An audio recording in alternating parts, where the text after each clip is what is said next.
de l'école, et ensuite dans les responsabilités auxquelles on les prépare, mais aussi de déceler les gens qui risquent d'avoir des problèmes sérieux. Sur quelle base faites-vous cet entretien? Est-ce que vous avez une grille? Est-ce que votre approche est quantitative, semi-quantitative? Est-ce que vous faites des moyennes arithmétiques? Est-ce que s'il y a une grille, elle est commune à l'ensemble des écoles de management sur le territoire ou ailleurs? Est-ce que tu peux nous en dire un tout petit peu Oui, plus? oui, volontiers. Effectivement, nous avons des grilles, hein, c'est-à-dire que chaque membre du jury, puisque nous sommes trois membres du jury, a mission de remplir une grille après le passage de chacun des candidats sur un certain nombre de critères.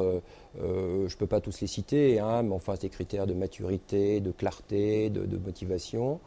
Et donc, chacun fait son évaluation de façon individuelle.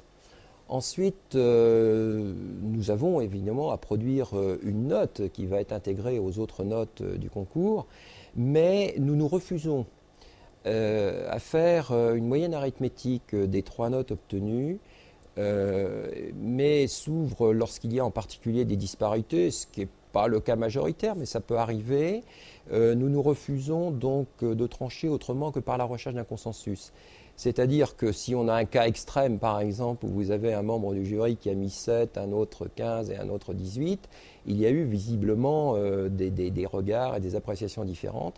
Et nous cherchons à clarifier les raisons de ces disparités et nous nous quittons qu'à partir du moment où nous avons le sentiment d'être arrivés à un accord et que la note que nous mettons communément et qui est unique, bien sûr, est vraiment le fruit d'un réel consensus.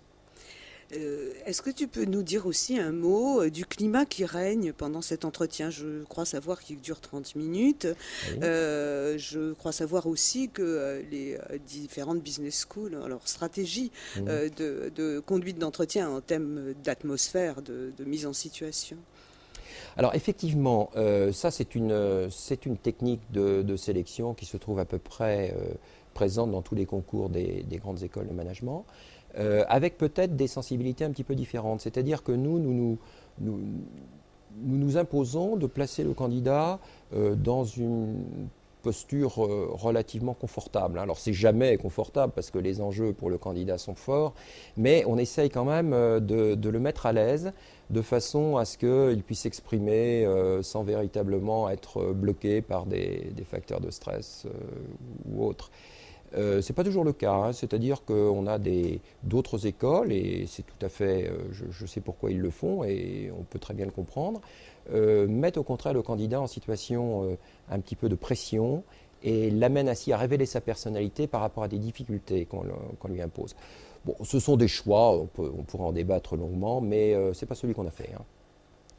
Très bien, je voudrais revenir peut-être un petit peu en amont donc sur l'épreuve écrite pour reprendre un terme que tu as utilisé lorsqu'on a préparé cet entretien.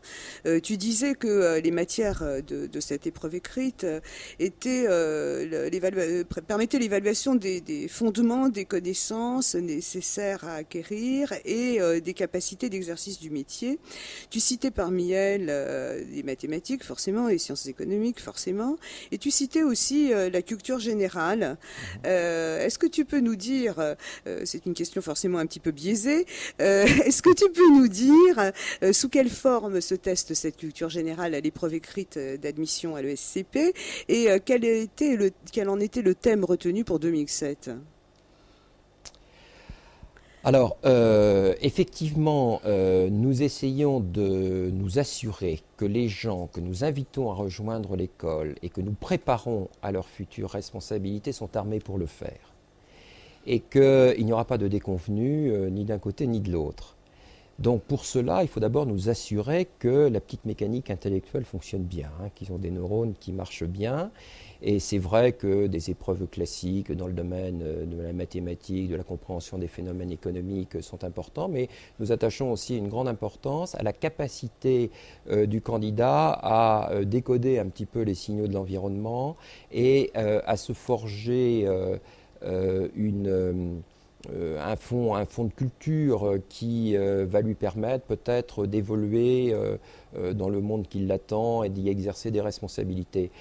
Ce faisant, on se distingue un petit peu de ce qui se passe dans les business schools d'autres pays, je pense en particulier les pays anglo-saxons, où ce type de, je dirais, d'investigation dans le domaine culturel ne se fait pas ou de façon tout à fait marginale. Hein. Mais nous estimons que pour assurer des responsabilités qui peuvent être très importantes à l'avenir, cette culture, hein, pour faire bref, si vous voulez, est quelque chose de très utile. Très bien. Donc, avant de passer à ce qui va arriver à ceux qui ont eu la chance d'être reçus, d'être admis, juste un mot du devenir des gens qui ont fait les prépas et qui ont échoué. C'est une de nos préoccupations, hein, très franchement, parce que, et c'est en train d'évoluer favorablement. Jusqu'à présent, on rentrait dans une classe préparatoire, évidemment pour intégrer, avec l'espoir d'intégrer une grande école, et si malheureusement le scénario défavorable se produisait, on se retrouvait sans aucune reconnaissance, sans aucun diplôme.